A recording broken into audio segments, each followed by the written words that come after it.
Hello and thank you so much for clicking and for watching this video. It has finished Manchester United 2, Granada nil in the quarter-final of the Europa League. Manchester United running out 2-0 winners tonight, 4-0 overall over two ties.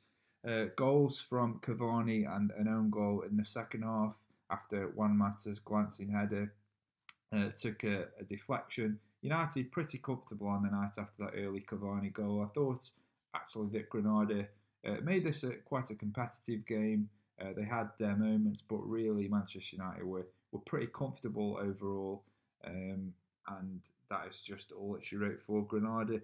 But now the story is that we are in our fifth semi-final, and there are people out there that are waiting for us to fail.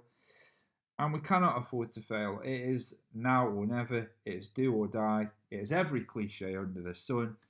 And, I think it has become something of a psychological roadblock for us over the last year, falling, um, at that stage, falling at so many semi finals, City twice in the League Cup, Sevilla in the semi-final of the Europa League last season, Chelsea in the semi-final of the FA Cup. All opportunities blown really, missed opportunities, missed chances, whatever you want to call it. We blew it basically. We bottled it. There's no other way to look at it really. We bottled it. We weren't good enough.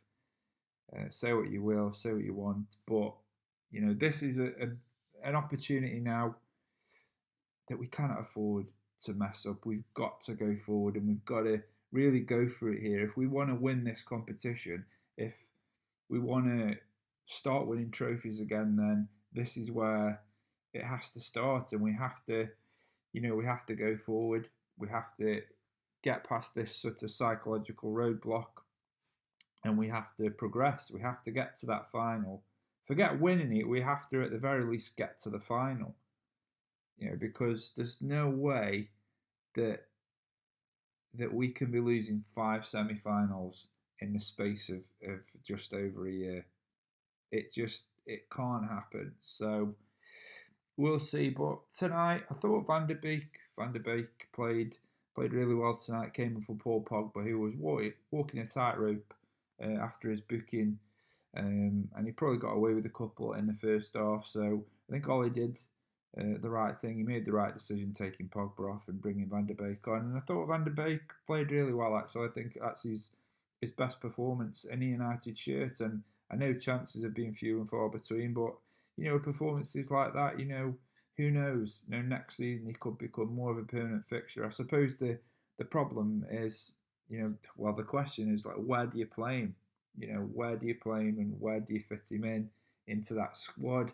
He's a really talented young player, so I'm sure he wouldn't want to just be a squad player, but I'm also sure that he'll know that there's enough time for him to stake his claim and become a permanent part of this United team and Ollie's plans. And I think he is in Ollie's plans. My actual thoughts, at the beginning of the season were that,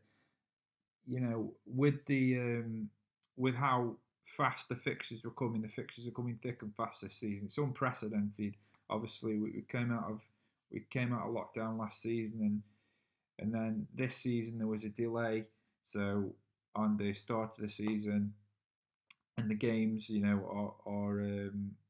are so close together. So I thought, second half of the season, it's going to effectively be like having a new player, because he won't have played much in the first half of the season, but Ollie will be using him more in the second half of the season, and that just hasn't happened. Chances have been few and far between, but tonight I thought he played really well tonight. So I think the future is bright for Van der Beek. He's done it at Ajax. He's a promising young player, but again, it's where do you fit him into the squad? Where do you fit him? Who does Ollie remove to fit Van der Beek in?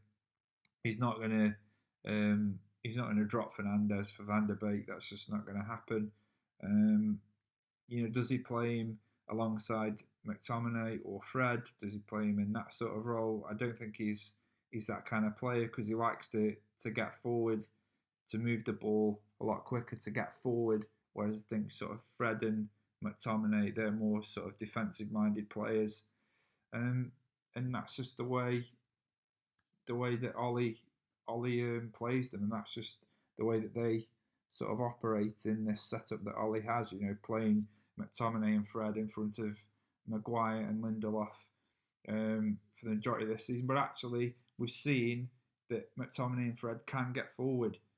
They can actually get forward, and they are a lot quicker than I think a lot of people believe them to be. But the way that they are played is that they just sit there and in front of our two centre backs. So, but you know, I don't know where Van der Beek plays, but I think he is going to be United for the next few years, and I think he will stake a claim for a starting place in the semi-final. But who knows? And the question then becomes, well, does Ollie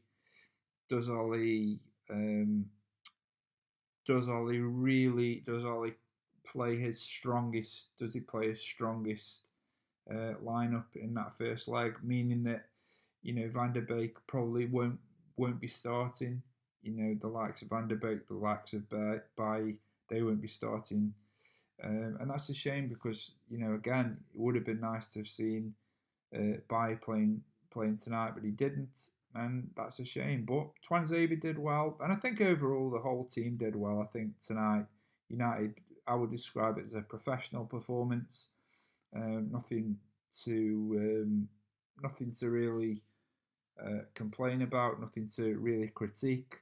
Thought we went out there, played some good football, got the job done after a quick start, got the early goal. That sort of calmed the nerves. If there were any, you know, there was a chance that had this game had been 0-0 after an hour and they get a goal, then it is nervy. But you know, we're through, and the main thing now is to make sure that we go into the semi-final in the right frame of mind.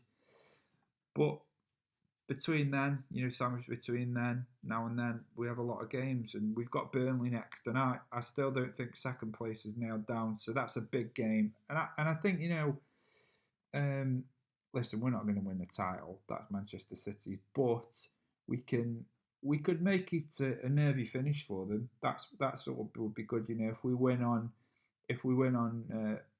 Sunday, if we get 3 points against Burnley, it's 8 points. We're 8 points behind Manchester City. They've still got to play Chelsea in the league. So, you know, should they lose to Chelsea and we win, it's 5 points. And, you know, so who knows? Maybe I'm dreaming. I as I said in my previous video, the thought of Manchester City winning a quadruple just makes me feel physically sick.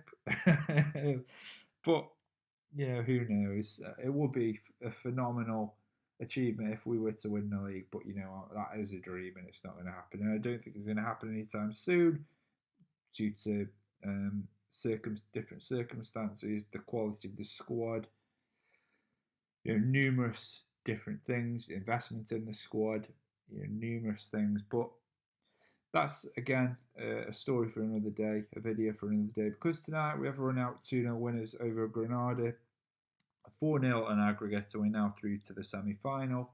But until next time, thank you so much for watching. If you haven't subscribed already, why not subscribe?